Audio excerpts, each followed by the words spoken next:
여러분 안녕하십니까? 1월 25일 수요일 뉴스투데이 강원입니다. 강원특별자치도가 드디어 오는 6월 11일에 출범합니다. 가장 중요한 건 181개 조항의 특례를 담은 법 개정이 이뤄지는 건데요. 그런데 여러 시군과의 형평성 때문인지 춘천시가 밝힌 춘천특례는 여기저기 군데군데 추상적으로 담겨 있거나 사라진 조항도 있었습니다. 허주희 기자입니다. 강원특별자치도 중심도시를 내건 춘천시가 주력하는 법안은 교육특구와 연구개발특구 지정입니다. 민선 8기 육동환 춘천시장의 핵심 공약이 교육도시와 첨단산업도시 조성이기 때문입니다. 춘천시는 강원특별법에도 교육특구와 첨단산업특구 지정을 올렸습니다. 그런데 개정안에는 교육특구 대신 국제교육특구가 담겼습니다. 예술고와 대안학교 등 다양한 형태의 학교를 염두에 뒀던 춘천시 계획에 변경이 불가피해졌습니다.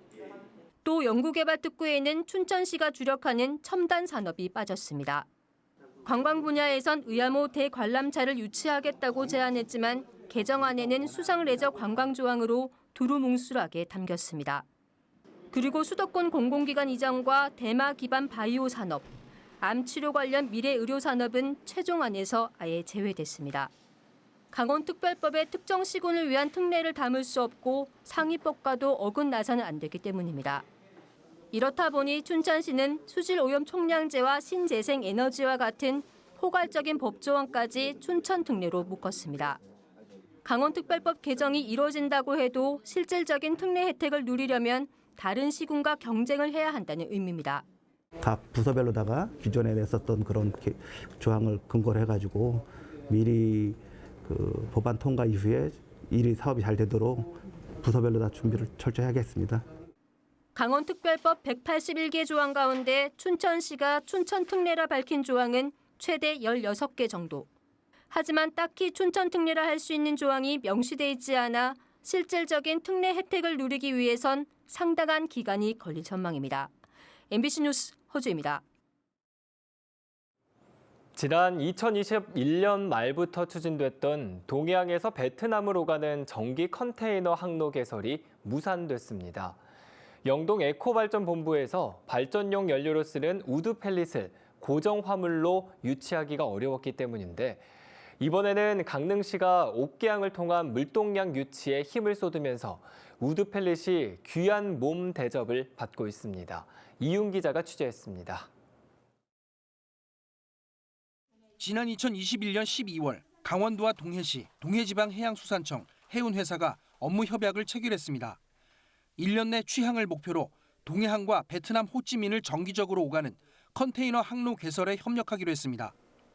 컨테이너선 2척을 투입해 옛 영동화력발전소, 영동에코발전본부에서 발전용 연료로 사용하는 우드 펠릿을 한 달에 3번 동해항으로 수입한다는 계획까지 세웠습니다. 6월 취항 예정이거든요. 그래서 그때까지 이제 저희가 물동량을 확보를 해야 되기 때문에 이런 물동량 유치 활동을 계속하고 남동발전 그 우드 펠릿 그 물동량 확보를 해서 계속 좀 협의를 하고 있고 이런 상황입니다. 하지만 MOU를 체결한 지 1년이 지나도록 성과를 내지 못하면서 컨테이너선 취항은 무산됐습니다. 사업자가 선박을 구하지 못한 데다 우드 펠릿의 기초 물동량 확보에 실패했기 때문입니다. 그러자 이번에는 옥계항의 컨테이너선 취항을 추진하고 있는 강릉시가 우드 펠릿 유치에 나섰습니다. 일부 물량을 저희가 옥계항을 통해서 영동 에코파워의 발전 재료로 저희가 납품을 할 수 있게끔 저희가 하는 것이 목적이고요. 하지만 우드 펠릿을 도내 항만에서 고정적으로 반입하는 게 그리 녹록지 않습니다. 영동 에코발전본부 운영사인 남동발전은 입찰을 통해 해외 업체로부터 해마다 70만 톤 이상의 연료용 우드 펠릿을 수입하고 있습니다. 그런데 업체와 구매 계약을 체결할 때 이른바 도착도라는 조건이 붙습니다. 우드 펠릿을 제때 공급받기만 하면 될 뿐 사용자인 발전소 측이 운송 경로에 일절 개입하지 않는다는 겁니다. 여러 사정이 있겠지만 경제성 등을 이유로 해외 업체들은 우드 펠릿 수입 항만으로 광양항이나 포항 영일만항 등 규모가 큰 무역항을 선호하고 있습니다. 공급 업체들이 각자 알아서 최적의 운송 경로를 선택하기 때문에 특정 항만을 전용 반입항으로 써달라고 강제하기 어려운 상황입니다. 이런 이유로 이전에도 동해항을 우드펠릿 전용 수입항으로 지정하려다 무산된 바 있습니다. MBC 뉴스 이용입니다. 영하 20도까지 떨어지는 매서운 한파에 전국이 꽁꽁 얼어붙었습니다. 그런데 이 추위에 얼음을 타고 산에 오르는 사람들이 있습니다. 절정을 맞은 빙벽 등반 현장을 권기만 기자가 취재했습니다. 100m 높이의 아찔한 절벽, 거대한 빙벽이 꽁꽁 얼어붙었습니다. 손에 쥔 바일로 얼음을 찍어가며 한 발 한 발 정상을 향해 오릅니다. 나왔다. 좀만 힘내는데. 숨소리가 거칠어지기 시작하면 발 아래로 보이는 경치는 아찔해집니다. 열이 확 나죠. 올라가면서 손가락은 시렵지만 그 맛에 하는 것 같아요. 그리고 성취욕도 있고, 네, 좋습니다. 대단한 운동입니다. 아침 최저 기온이 영하 20도에 육박하고 이곳은 보시는 것처럼 강바람까지 불면서 이렇게 가만히 서 있기도 힘든 날씨지만 빙벽을 오르는 사람들은 이 추위를 온몸으로 즐기고 있습니다. 이번 겨울 유난히 추웠던 날씨 덕에 얼음이 단단하게 얼어붙어 등반하기 더없이 좋은 조건이 갖춰졌습니다. 여기 오신 분들은 이 추위가 오기를 항상 기다리는 사람들이거든요.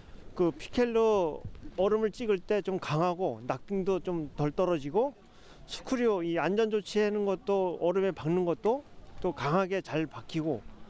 과거에는 전문 산악인들이나 하는 운동으로 여겨졌지만 최근 등산에 이어 암벽 등반을 배우는 사람들이 늘면서 겨울철 빙벽을 찾는 사람들도 남녀노소 가리지 않고 늘고 있습니다. 자연의 그런 바람이며 그 추운 그 날씨를 이기면서 내가 이겨내려고 하는 그런 그 도전이죠. 올라가고 나서 내려오면은 내가 해냈다는 그 성취감, 그것 때문에. 강력한 한파 뒤 영하 10도 수준의 추위가 이어지는 이달 말까지가 올해 빙벽을 오르기에 가장 좋은 시기가 될 전망입니다. MBC 뉴스 권기만입니다. 한국은행 강원본부가 2021년 강원 지역 제조업이 안정성이 떨어지고 성장성과 수익성은 전국 수준을 크게 하회했다는 조사 결과를 발표했습니다. 부채 비율은 93.7%로 전년도보다 2.8%포인트 올랐고 차입금 의존도도 소폭 올랐습니다. 반면 자기 자본 비율은 52.4%에 불과해 전국 56%보다 낮은 것으로 나타났습니다. 매출액 세전 순이익률은 5.7%로 전국 7.7%에 미치지 못했습니다. 강원도교육청이 중학교 1학년 1년 동안 운영하던 자유학년제를 올해부터 중학교 1학년 2학기와 중학교 3학년 2학기 자유학기제로 나눠서 운영합니다. 이에 따라 중학교 2학년 때 처음 통지되던 정기공사와 교과 성취도 평가 결과가 중1 1학기에 나옵니다. 도교육청은 일제식 지필평가를 치르지 않는 중1 2학기에는 학생 참여형 수업 등을 통해 자유학기제의 내실화를 다지고 중3 2학기에는 진로 연계 학기를 도입해 고등학교 진학 준비를 지원할 계획입니다. 강원도 산불방지 대책본부는 오는 2월부터 5월 15일까지 시행하는 산불 조심 기간을 앞두고 준비 태세를 일제 점검합니다. 18개 시군을 대상으로 산불방지 대책 수립 여부와 산불 진화, 감시 인력 채용 현황과 각종 장비 가동 상태 등 봄철 산불 방지 준비 상황 전반을 점검합니다. 지난해 강원도에서는 3월 강릉 동해 대형 산불을 비롯해 78건의 산불이 발생해 7,431헥타르의 산림이 불타고 2,600억 원의 재산 피해를 입었습니다. 아프리카 돼지열병이 경기도 김포에서 발생하면서 강원도가 확산 여부를 예의주시하고 있습니다. 지난 22일 김포의 한 농장에서 돼지열병 바이러스가 검출돼 철원 지역의 돼지 농장까지 일시 이동 중지 명령이 내려졌고 농장 주변 도로가 집중 소독됐습니다. 강원도는 농가 예찰을 강화하는 등 확산 여부에 촉각을 곤두세우고 있습니다. 한편 철원 지역에서는 이달 중순 아프리카 돼지열병이 발생해 8,800마리의 돼지가 매몰 처분됐습니다.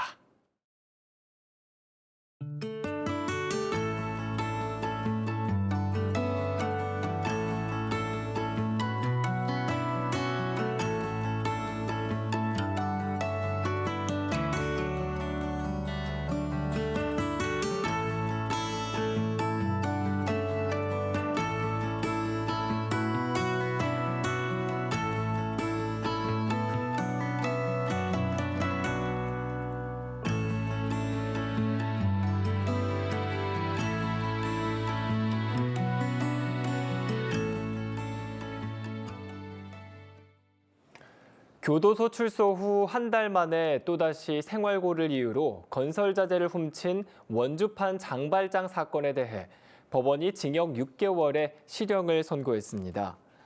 춘천지법 원주지원은 작년 10월 원주의 한 건설 현장에서 5만 원 상당의 철제 발판을 1개를 훔친 60살 정모 씨에게 수차례 절도 전과가 있고 반성하지 않고 있다며 징역 6개월을 선고했습니다.